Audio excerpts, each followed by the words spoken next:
Hey everybody, it's Jane Johnston with the BriarHillGroup at REMAX Camosun, host of Vancouver Island Time. I'm here with Andrew Plank. Hello, everybody. All And three of you. Andrew's with LePage. How are you doing today? I'm doing great. Yeah, it's been a busy week. Why has it been busy? What's been busy about it for you? A lot of activity with listings, pretty active buyers. A lot of stuff's been kind of finalized or putting the finalization on it, so it's more management at this point. But helping people get into homes to do measurements and that sort of thing. Just running around. Good times. You know, you can, All the fun. if they've measured with Real Photo, you can ask for the for $15. They'll give you the very exact measurements of each wall.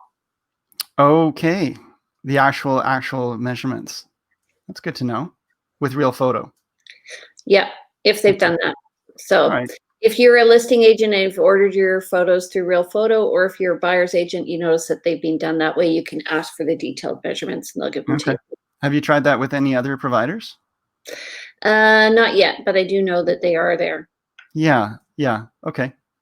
I definitely have found the Matterport tours. If you use those, you can go in and actually do some pretty precise measurements of all kinds of different areas, heights, and all kinds of areas using that tool as well, which is quite fun. And Matterport is like a 3D dollhouse type tour program. Yeah. So you use a camera, can see. Andrew, coming from the camera industry, being into that, do you have your own Matterport? No, I don't. I've thought about it, but I also used to take my own photos, and I've realized that I am now a realtor, not a photographer, and we're hired to do the marketing and be the upper scale manager of these things. So every once in a while, I have to step in and do some corrections to the work I see, but no, I don't anymore. Okay, no. Awesome. So today's topic is we're going to be discussing listings. So listing your house and pricing your home to sell. So often there's kind of two strategies. So strategy number one, the old strategy. What's the old strategy, Andrew? What do you think that is? Wow.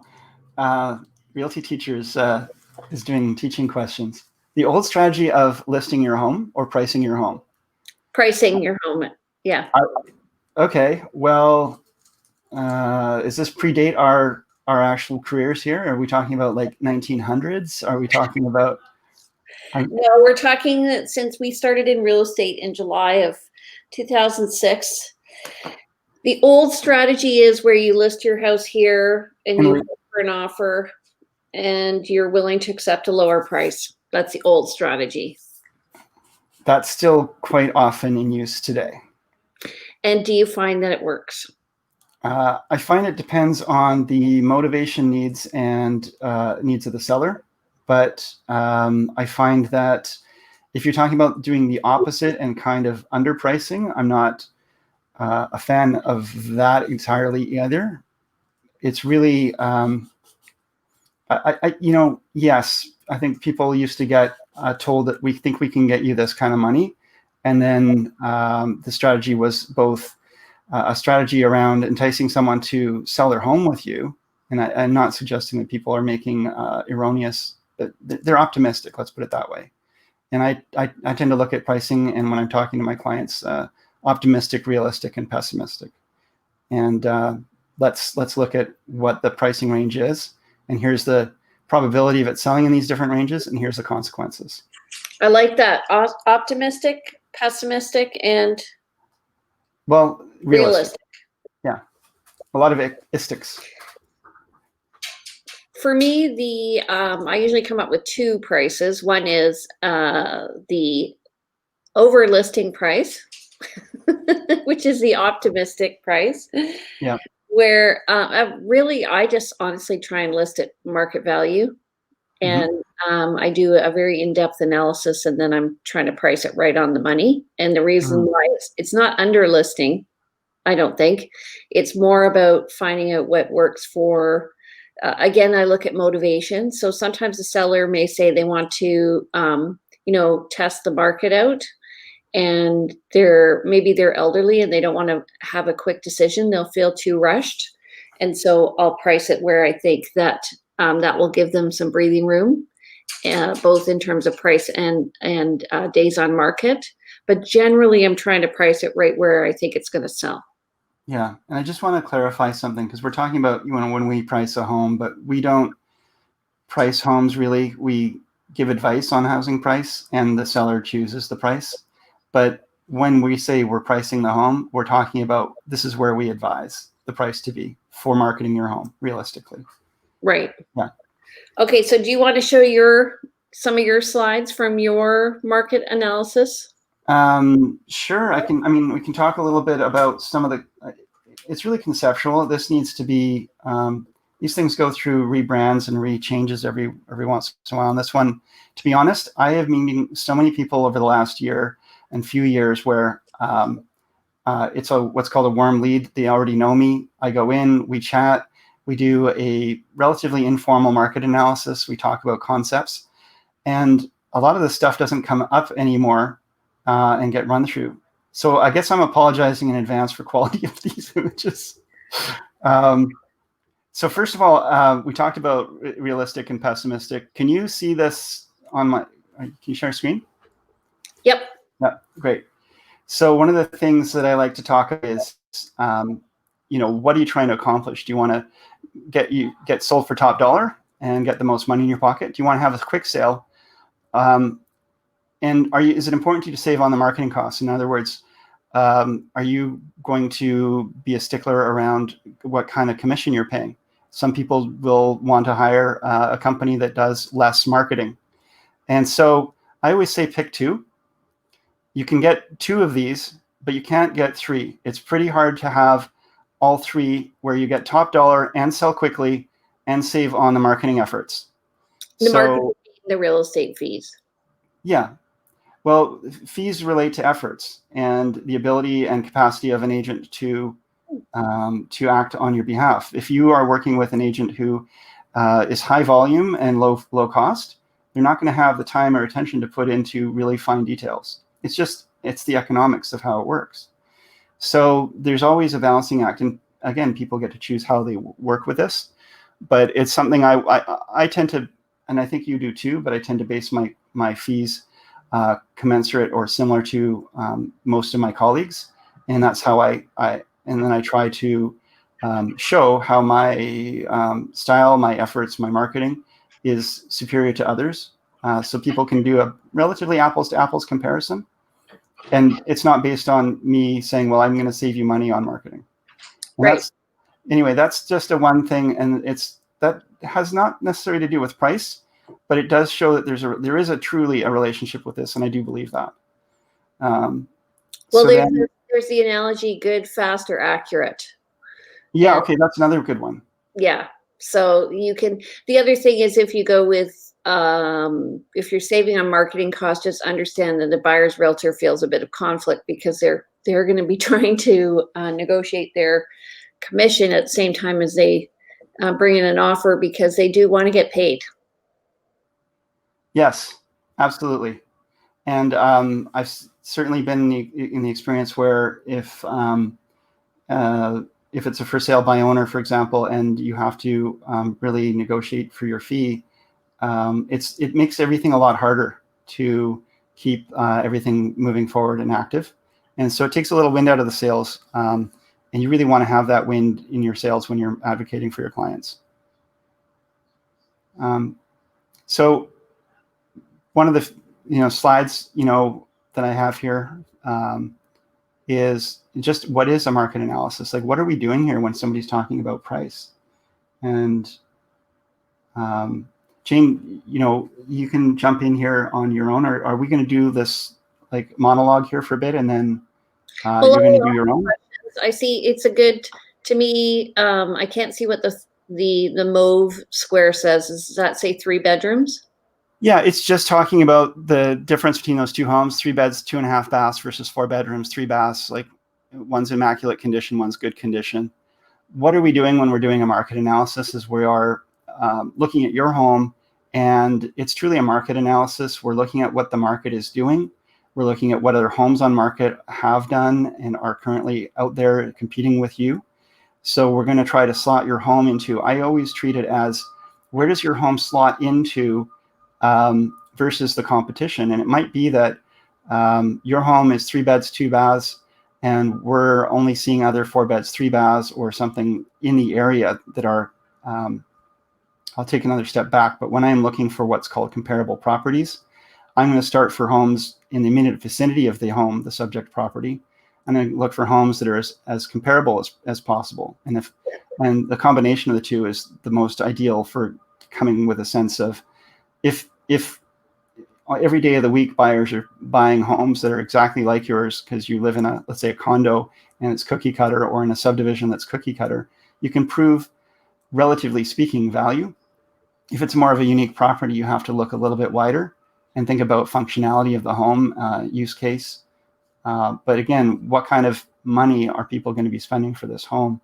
And is it reach a point where there's less interest because people have other options in that price range that are just more compelling? I do a similar thing. I do a gap analysis, so I see where they fit in relation to, especially condos. You can actually, if you do like 2-bedroom, 2-bath condos in a specific area, you can see where the gaps are. Where maybe I'll bring that up when I do it. I'll just Yeah, put that while you go ahead. Go ahead. Yeah, I think that's great, especially because that's part of marketing, supply and demand. What is out there? What's in high supply? Is your home one of many, or is it unique and filling a gap that may not be? Is there a niche that's being filled by that's not currently addressed? And keeping in mind and really letting sellers know that you could have a lot of competition today and none tomorrow, or vice versa. So timing is really important for getting on market. So that's another part of the conversation is around timing. And of course, I love this little concept that the value is, from the realtor's perspective, is going to be different than the seller's perspective. It's going to be different than the tax collector's perspective. Everyone's going to see that same property with a different set of eyes. And so when it comes to us actually pricing that home for market, we have to look at it from the eyes of the buyer and the eyes of the seller, and try to come up with a, understand where it's actually going to be marketable, and knowing that different people will look at it differently. And we're not selling to the building inspector, and we're not selling to the tax collector. And sometimes it's important. The reason why you have the building inspector in there is because they don't have a vested interest in selling your home. No. They're very different. What's your experience with, like, we've all seen appraisals listed in a listing, like appraised at $1 million, and they're asking $950,000. And so you would think, oh, this is a good deal if you based it on appraisal. What do you think of that? I've been asked to come in and critique appraisals, and sometimes I find them very inaccurate. The reason why is because they may not be using good comparables. They may be looking at properties online, whereas I've been in the house. And specifically, I was asked to do one for a client who had a house in, where was it? It was in Oaklands at the time, and they were comparing a house that was on Westall, which backed onto a condo building on Hillside. Right. Was completely different. So I think, there's something to be said about knowing the market and knowing what you're looking at, and the fact I like being both a buyer and a listing agent, because then I'm looking around and I'm actually, as a listing agent, I'm hearing the response from people, and as a buying agent, I'm hearing what my clients are saying, and what's often what they're saying is what's happening in the market.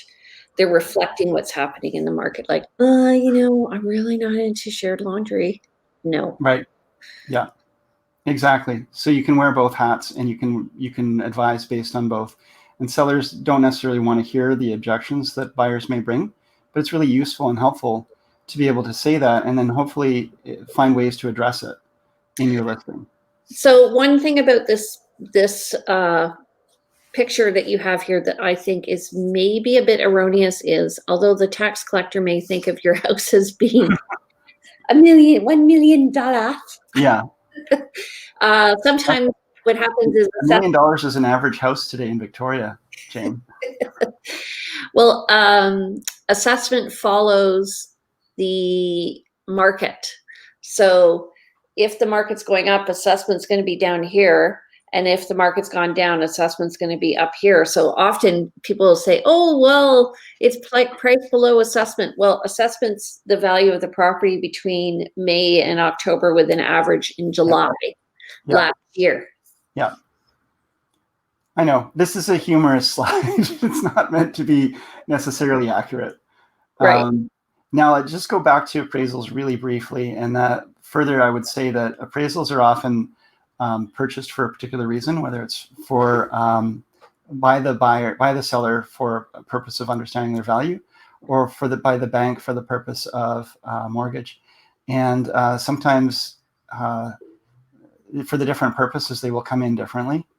And again, the appraisers don't actually see the properties. They also don't take the market trends into account. They're not looking at current listings in terms of comparison. You mean assessors? I'm talking about appraisers. Appraisers see the property. Appraisers don't see they don't look at current properties, and they don't look at the market, what the market is doing. Right. Oh, right. So an appraiser looks at what's happened. Yes. And we're looking at what's happening. Yes. Yeah, we're taking a more active look at value, whereas an appraiser and an assessor will look at a time in the past, a set time. Yeah. Sorry, we're getting a little confusing with assessors versus appraisers. But these are different ways of looking at value of a property, and that's what we're talking about today. So hopefully that's... How do we price a home to sell, though? Okay. Well, from my perspective, you chat with your clients and you find out if they're truly interested in selling. And then you price it so that it is attractive to buyers. And by that, I mean, well, let's go to another slide then, if I may, because we have a slide for everything. Let's just find it.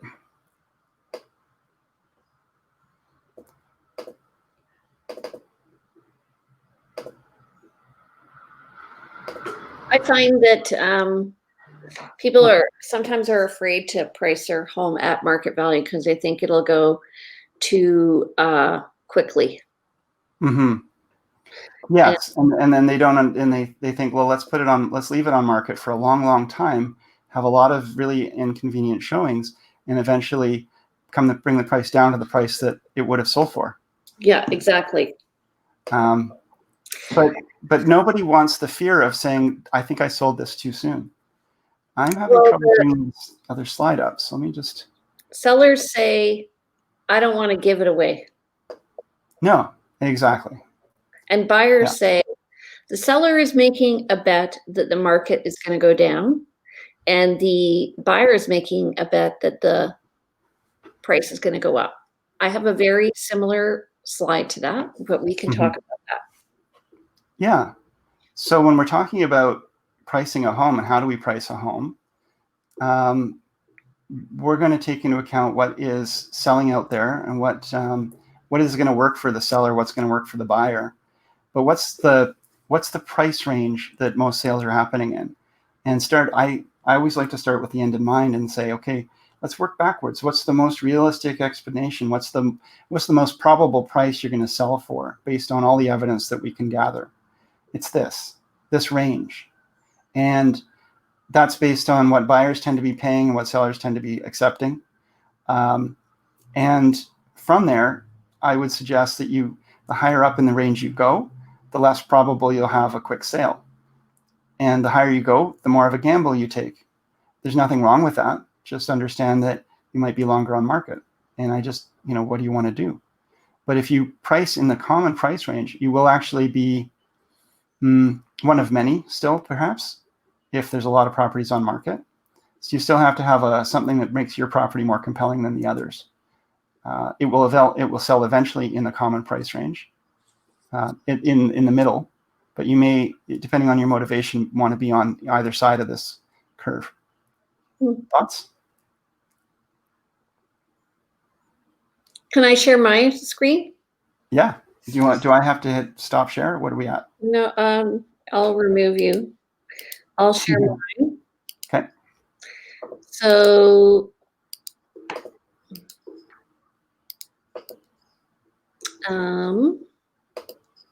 okay. So here's me. I didn't do that. I had that. There you go again, Jane. Okay, the most important thing, when we're looking for, being on Realtor.ca is very important, especially in Canada. It's a very, very powerful program. So 90% of properties go through a realtor, either through the listing realtor, Realtor.ca, the realtor's automated search, or they've seen it on some social media. And you can see those are small compared to the three types of sources, which are through a realtor. And this, pardon? 4. Real estate sign. Oh, well, I mean, these are minimal. Okay. They're, right? But, and 90% are coming through the realtor or Realtor.ca. Yes, the system tends to be where people have eyes on the prize. So sometimes a seller will say to me, well, you know, is my property being seen by people? Well, yeah, it is, because what happens now is the listing goes through Realtor.ca and then it gets syndicated out to a number of different sites. Yeah. And the reason why we do that is because then we can control where the data comes in. So when we first got into real estate, I used to syndicate my listings out myself. So I have to go in and edit them in all those different sites. Every time there's a change in price, every time there's a change in listing description, if you've made an error in some bit of data that you need to update, to make that change everywhere on the internet is really difficult. But if it's syndicated, it's broadcast out, and it's syndicated to the areas where most people are looking. And we also have an agreement with other realtors in the city, and we can check off a little box that says we allow other realtors to market this property. And that's for the benefit of the seller, so that the listing shows up everywhere that realtor is marketing. Yeah, and we were talking about old school pricing versus new school pricing. There used to be an old school mentality of, I've got to protect this data. I'm not going to share it. This is my listing, and if somebody wants to come and get information about it, they have to come through me. I'm not even going to advertise the price. I'm going to advertise these teasers online, and if somebody wants information, they have to contact me. And I don't think Jane or I are either of that school. We're more of like, the more people we can share this information with, the more people who get the information about this property, the better chance we have of selling for our clients. And our job is to sell the property, not to gather potential buyers for ourselves, in that manner. So this shared method is pretty common. There's still many agents who don't like to share the data, but a lot more do these days, and it's a good way. Also, when I'm marketing, I market to other realtors. Yes. Exclusively because, I want them to sell the property because of the rules around dual agency. So we have a two-pronged approach. One is to other realtors, and the other is to buyers. And if I reach a realtor, I'm going to reach 200 to 300 of their clients. If I reach a buyer, I'm reaching one. Exactly. So if I'm advertising in Calgary to people who are, like, if I pick an ad in a newspaper, what I'm going to get is just buyer leads. I'm not going to sell the actual home. So that used to be a strategy I used when I first got into real estate, but I found it didn't work. Now, what I do is I focus on Realtor.ca because I realize that that's where they're going to be going through. So I put all my media on Realtor.ca as well. And I do sharing folders. So if somebody's got a realtor or a client who's interested, I have all the data, like the floor plans and let's say if it's a condo, all the strata rules, and if it's a house, maybe information, an aerial view of the property, so that a buyer can see all that through their realtor. Has to go through. Yeah.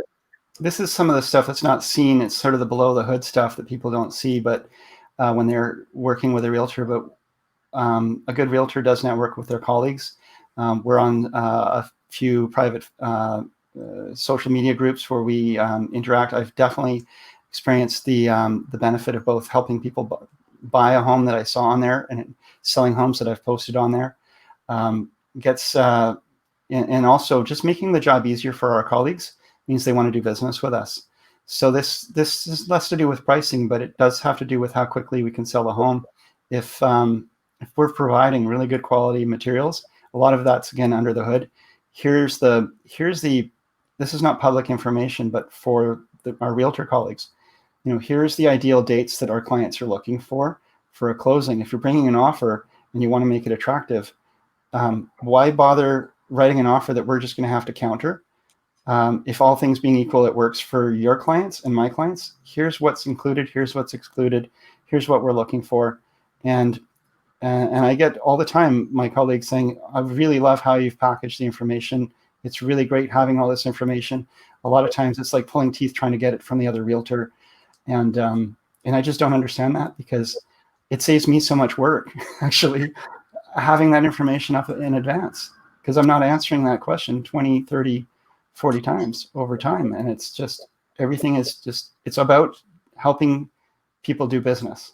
Exactly. Okay. So pricing. Yes, this is a good one. So interestingly, so I had a condo recently that was listed at 410, which was here. So just 10% above pricing. I mean, actually it was worth 410. Jane, I don't think we can see your mouse. So when you say it was here, you'll have to tell us. It was just above that orange line. So it was in the plus 10% range, which is in the seller's desired price range. So what I did was matched what you did, which was that humpy line. And I put it in a vertical and I tied it in with this pyramid, because we're going to exponentially get more people as we go down the pyramid, which is in the buyer's price range. So as I said, the seller's betting that the price is going to go down and the seller is betting that the price is going to go up. So the seller doesn't want to give it away and the buyer doesn't want to pay too much. So the balance between that, which is on the left in that little white mixed color area versus market overlap. That's market value. Yeah. Okay, so if you price too high, literally the buyer doesn't see it. If you price too low, you can sell it too quickly, and we have ways to kind of mediate that. And the way we do that is we may hold off on offers if it's a hot market. And sometimes, like, we don't know that it's a hot market. It just comes on all of a sudden. And a great example is just after COVID, the openings, everybody started calling their realtor and buying right away and selling their condos and trying to get into homes. I did about half a year's business in about a month. Yeah. Can you go back one? I just want to, I use these same slides. One thing I would say about this is this talks about the percentage of buyers looking for property as you go up. It gets smaller percentage as you go up. I also talk about again, I like probabilities. You mentioned the word gamble, but the probability of selling gets less and less the higher you go up. And the problem with pricing too high is people will assume you're unreasonable, because buyers are actively working, looking at properties, and they've got a strong sense of where the market is. They will see a property that they feel is unreasonable, and they won't want to deal with an unreasonable seller. And they'll say, oh, the seller can always take the seller will say, well, somebody can always bring me an offer. But that is not sound logic. Somebody can always bring an offer on the market value. Well, it's kind of like as well. They feel that you're being aloof if you price a property too high. And there are people who price their property not to sell because they really don't want to sell. They just like having their house on the market. Yeah. Now the other, and true. And then the other side of it is, if you're on the lower side of this price point and you price too low, you're going to see a lot of people are going to see this property. It creates a lot of churn. I remember a listing once one of our colleagues listed probably 200,000 under value. And when we talk about pricing a property low, we're not talking about that kind of purposeful undervalue. This was like, I think, a $700,000 property that was listed at 500,000. That just created, like, I had quite a few of my clients calling saying, can I see this property? Can I see this property? I've got to get through. And I said, you guys, this property's, and these people were people who were not qualified to pay 700,000. They were looking in more of a 5 to 550 range. I said, you're not going to be able to get this. It's going to sell. The seller's not going to sell for the price it's worth, they're asking. It's going to go multiple offers. It was an absolute zoo while I was there. Half the realtors in Victoria were showing the property. Was it on the Lamson? It was not Lamson. No, it was in behind Mayfair Mall. Okay. Yeah. But the point was that it was really a waste of time for everyone. And they actually didn't end up selling that property because they were, although they had it listed low and they were hoping to get multiple offers above asking, they didn't accept any of the many offers that came in. They didn't feel like any of those were high enough. Right. And the point is that when you see a property that's too low, you think, what's wrong with that property?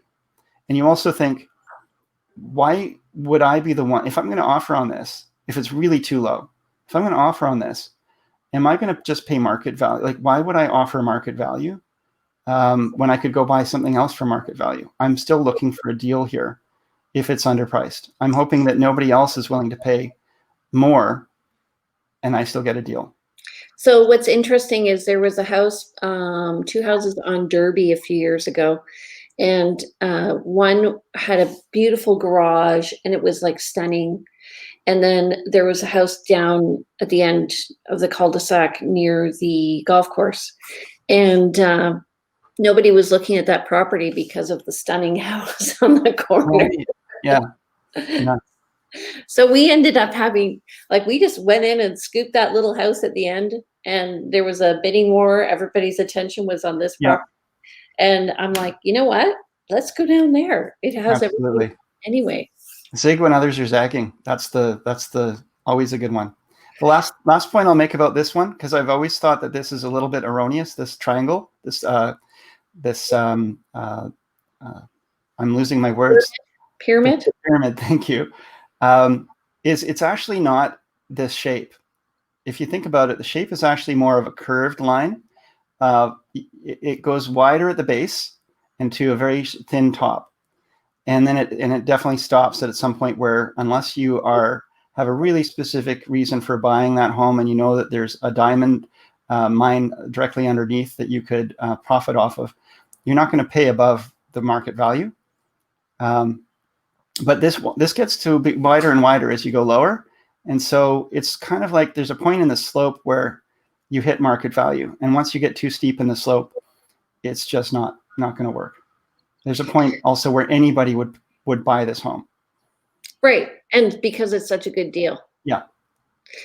Yeah, agreed. And but this is a good point to talk about pricing, because if you're right at the very top of where the sellers and the buyers top line is, you're gonna just reach those top buyers. So what I say to people is, let's say that top of that orange line is on the pyramid is $500,000. If you price it 502, literally the people looking up to 500 will not see your property. Mm-hmm. And I've seen this where my client wanted over $1 million on a property, and we priced it at $1,070,000. And then I said, well, we need to do a price reduction.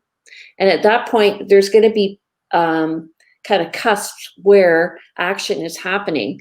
And right now, especially, there are cusps in terms of new construction because of breaks on property transfer tax, and breaks on GST, and breaks on this and that. And at the $1 million mark, now you have to go minimum 20% down.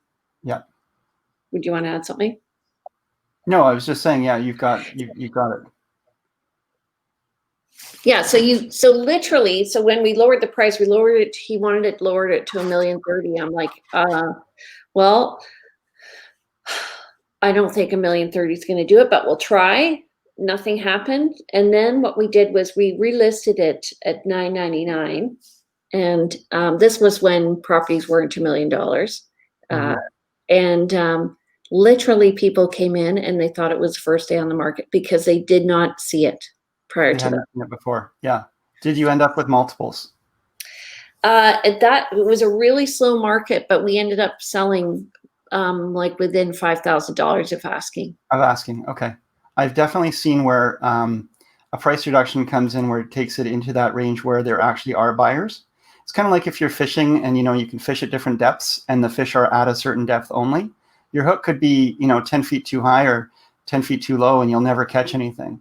So you have to be in the area where the fish are biting. So yeah, definitely pricing is so important. There you go. Yeah, and this is like a really great graph to just show average days on market. So if you're asking too much, which is the beginning of the graph on my left, it shows that we want to, I'm at home, that's why my dog barked. Does your dog not bark when you leave home? She wants to go outside. Anyway, so what happens is if you're priced too high, you would do a price reduction. And ironically, if you had listed where the market value was, you probably would have gotten multiple offers. But because now we're listing above, now the days on market is showing, we're actually working against ourselves. And so sometimes sellers need to go through the process of, I want to try it here. Okay, let's try it here. And then, but when you get market value, you suddenly get a lot of viewings and then okay, this is the right price. So it's best to start in that range. Hope springs eternal, and people always think optimistically in terms of the price, and they don't want to undo. Can you keep it at that for a moment? Yep. They don't want to go too low. But what happens is also there's the greater fool theory. Nobody wants to be the greater fool. Once a property's been on market and let's say where it reaches market value in those steps is 60 days on market. After 60 days on market and you come to market value, someone's going to look at that and they're not going to recognize necessarily that it's now come down to market value over time. They're going to see it and say, wow, this property, nobody's bought it yet after 60 days and they're asking this much money. And that just looks like a normal home to me now. There must be something wrong with it. I'm going to not really give that any attention. So it's only until the price becomes really compelling that someone says, oh, calls the realtor. I've got to see that home. It's actually looking pretty good. So that's why getting the price right early on is really important. A really key piece. I want to show you something that I've done. Hold on. So this is share screen. Oh, so I just did this market analysis of a condo while we were sitting here. And this is something that I did yesterday for someone. And as you said, it was a warm call. It was very, it's going to come up small. So I apologize.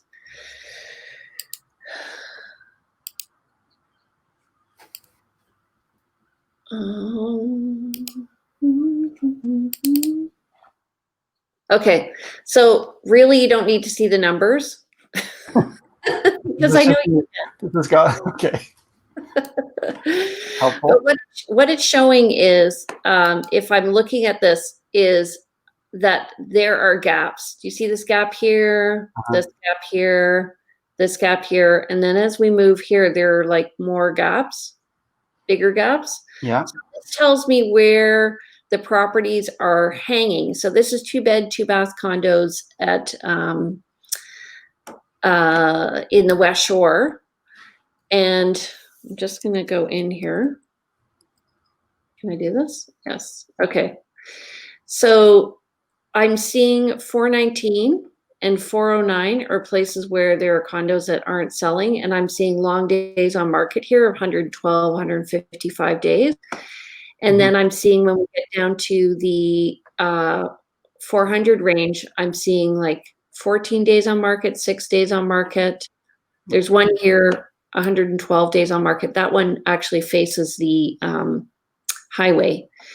So, and I'm just seeing that when I'm pricing for a client, I'm saying, you know what, these are new, some of these are new construction and they're not selling. So that tells me that it's long days on market and perhaps we should be pricing a little less than that. Here's where the gap is and here's where things are selling. Yeah. Do you want to explain this? Hang on. Oh, sure. Yeah. So this was, do you want to explain this? Sorry. Am I in trouble? So this is just a graphic that shows the relationship between your condition of your property, price of your property, and whether you're sort of where you are in the market based on that relationship. So the better the condition and the better the price versus the comparables, the more you're on the bullseye in the target. And as your condition becomes less great relative to the comparables, it's not talking about the condition of your home in general, but relative to the comparable properties in that price range. Is it less good quality? Okay, you're moving into no man's land where probably not going to get an offer. There might be a few eyes on the prize. There are probably people looking to get a great deal. And then you reach a point where you're just not even considered. So when your price and your condition are not as good as the other properties available for sale, nobody's going to consider your home because it's just not seen as a good deal, as a reasonable deal. People are not necessarily looking for a good deal out there. And most of my buyers that I'm working with are always coached that, there really don't exist amazing deals out there anymore. There are too many people with eyes on the prize and too many transactions that may happen. If those transactions do happen, they're probably happening off market, behind the scenes. What you're seeing on the market itself is people doing business. People showing properties, buying properties for reasonable prices, selling properties for reasonable prices. And every once in a while, an amazing price comes up on a home. But because there's so many people in this current market, for example, looking with really good, competent agents, you're going to see the homes then get offered on and bid up to asking or to the price they should have listed at and sold at. So everything kind of finds its balance and finds its place is my point. I want to say another thing, because you were talking about your example of a listing at over $1 million. And you said, like, we were at $1,070,000 and we talked about reducing to $1,030,000, and I said that's not going to have any effect. I do have a tool that I use with my sellers. It's part of my weekly report, and it says, here's what's going to happen if you adjust your price up or down. Here's how many more realtor searches it shows up on. And remember, we were talking earlier just how important it is and how many homes sell through realtor efforts or through the fact that it's on the MLS or part of that system. People are engaged with their buyers, with their agents on property searches. They tell their agents, look, find me a home up to $1 million. Those agents plug in a home up to $1 million in the search. It outputs homes up to $1 million. That home at $1,070,000, at $1,030,000 doesn't even show up. So those buyers are not seeing it. So it's really helpful to be able to show your clients, look, you're looking at, we're currently this price, or you're looking at listing at this price. Here's how many buyers are actually actively seeing your home. Here's how many more will see it at this price point. And sometimes it makes no difference, even if you make a $50,000 or $70,000 change in price. And sometimes it makes a major difference, even just for $5,000. Right. So it's important to know. Yeah, we did that on a listing last week. We just took it down a few thousand, and it made a huge difference. Yeah. Just because they were, we all of a sudden went below a cusp.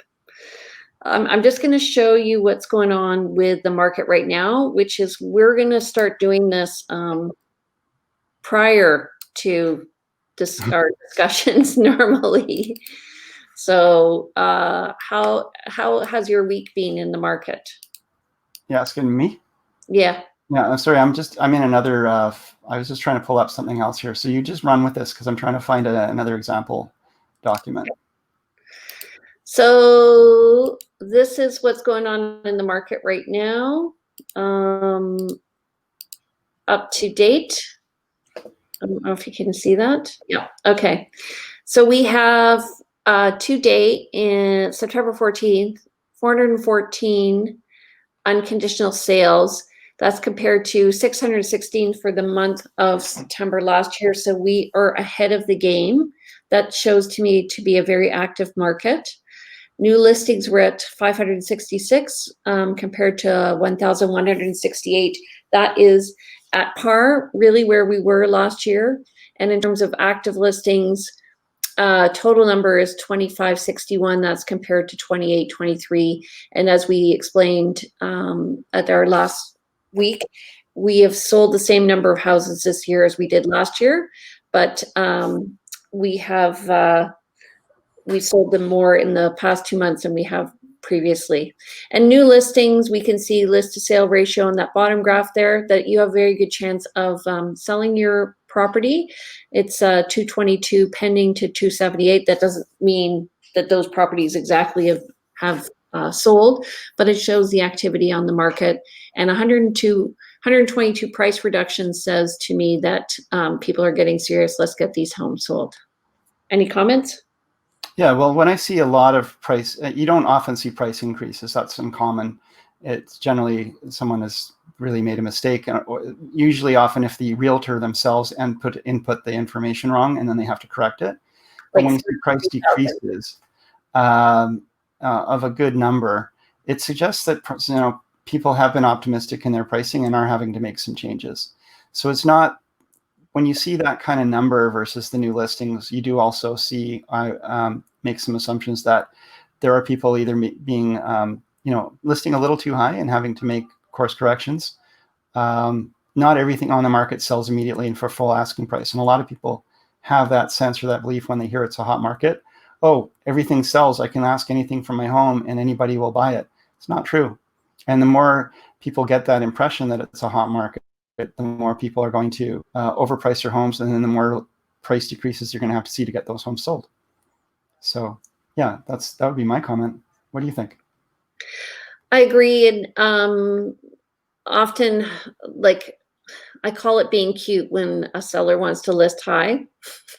Did you pat them on the head and say, oh, isn't that cute? Pardon? You pat them on the head and say, oh, isn't that cute? Yeah. I think it's what's a song? You can't always get what you want. I mean, if you go into a candy store and there's 10 chocolate bars and they're all priced at $1 and this one's priced at $1.50, no one's going to buy the $1.50. Unless it's Toblerone. Okay, we have 12 minutes left. You want to show your last? I want to show another slide. You were using, this is going to be hard to see, but let me see if I can enlarge this a bit.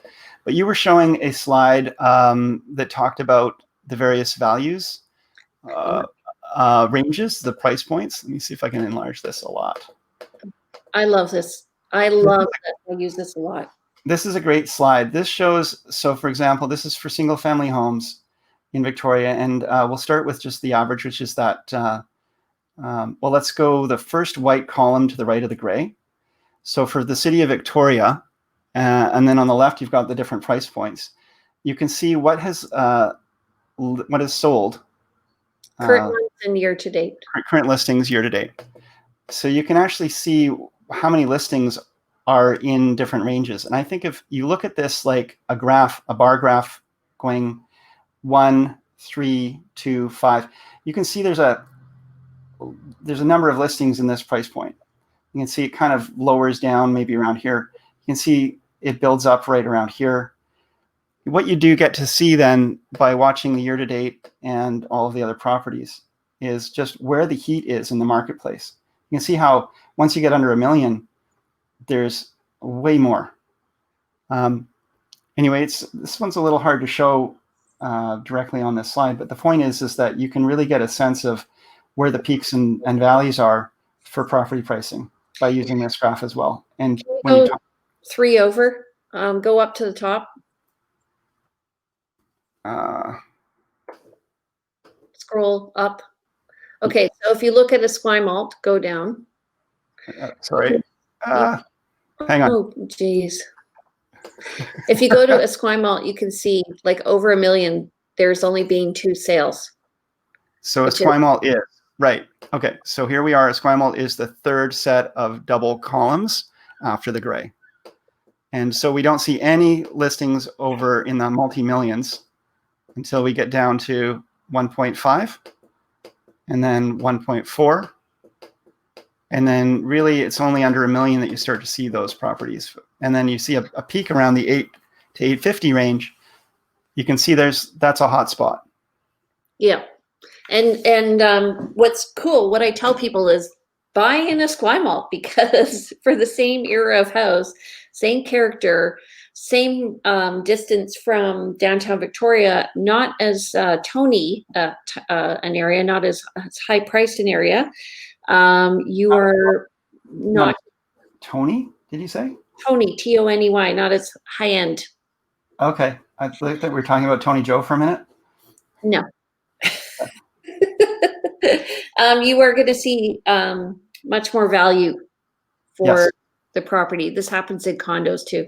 So I actually just had a buyer call me from Vancouver who wants to move into a Esquimalt because of this data. So I would say too, when you look at where the hotspots are, the West Shore has been building a lot. There's a lot of new construction, great values out in the West Shore.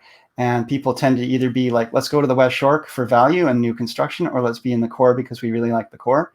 And I see those two areas growing, and you sort of think of it as two expanding circles, and eventually they meet. And where they meet is View Royal and Esquimalt. And View Royal is another area that I feel is really undervalued, really underappreciated and undervalued. There's waterfront there that's beautiful. There's some really nice homes.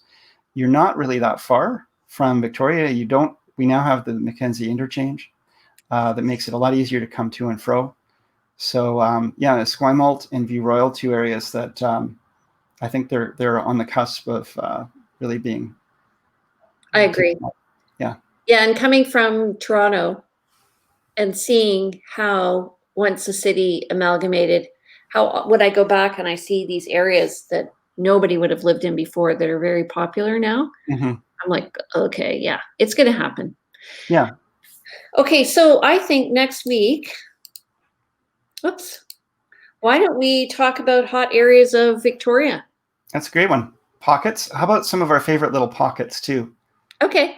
Yeah, like little hidden gems that like people don't necessarily, like the Athlone Court kind of area or whatever, like little areas where people don't necessarily know until they've driven into that area and gone, what the heck is this? Yeah, exactly.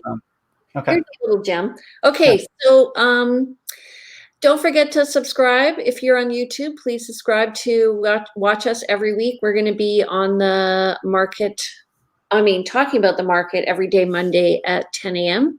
Mm-hmm. And anything you want to say about? Well, I don't think people need to watch us every week, but like once a month would be nice if we get enough people. I just think like every week is probably a little much for anyone to see us. No, I disagree. Nice. You're amazing. So are you. I love you, Jane. Okay, everybody. So stay tuned next week. We're going to be talking about our favorite hotspots in around the city. If you are in the industry and you want to be a guest, let us know. We're going to be looking for guests in the future to talk about different aspects of real estate development. What else? Mortgage. And all aspects of real estate, whatever it is. Yep. Outside the box. Yeah. All good. Okay. Have a great week, everybody. We'll see you everyone. Monday at 10 a.m. Bye-bye. Bye now.